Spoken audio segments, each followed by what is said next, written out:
Hello' good morning. কি খবৰ আপোনালোকৰ? মোৰ ভালেই। এফালে মই আমাৰ বেটাক শুৱাই লৈছোঁ। আজি মানে ভাবিছোঁ বেটাক শুৱাই লৈ পেলাই মিনি ব্লগ এটা কৰোঁ আৰু এফালে মই চাহ লৈ গৈছোঁ বিস্কুট দুটাৰ সৈতে পাপাৰ কাৰণে। পাপাই মানে এইফালে আগফালে আপোনাৰ পাচলি খেতি কৰিবৰ কাৰণে এইবোৰ জেগাবোৰ চাফা কৰি আছে। একদম ইয়াত বাম খেতি কৰিব। মই গুটি অলপমান অৰ্ডাৰ দি দিছোঁ।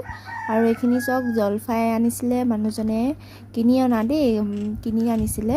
এইখিনি বইল কৰি ল'লোঁ আচাৰ বনাবৰ কাৰণে, কাৰণ আমাৰ ঘৰত আচাৰটো বহুত মানে খায় দেই আৰু বহুত ভাল পায়। প্ৰায় কিনি অনাই হয় আচাৰখিনি, সেইকাৰণে ভাবিলোঁ অলপমান ঘৰটো বনাওঁ আৰু মই বনাওঁৱেই প্ৰায়, কিন্তু কম হয়, শেষ হৈ যায়। আৰু এইখিনি মই ধুনীয়াকৈ বইল কৰি লৈছিলোঁ। ধুনীয়াকৈ এতিয়া হালধি অলপ সানি লৈ এইখিনি ৰ'দত দি দিম। শুকাবলৈ দুদিনমান সময় লাগিব আৰু তাৰপিছত বাকীখিনি কৰি থাকিম আৰু এইখিনি ভালেমানখিনি হয় দেই। এইখিনি মই ৰ'দত দি লওঁ, টিঙৰ ওপৰতে দি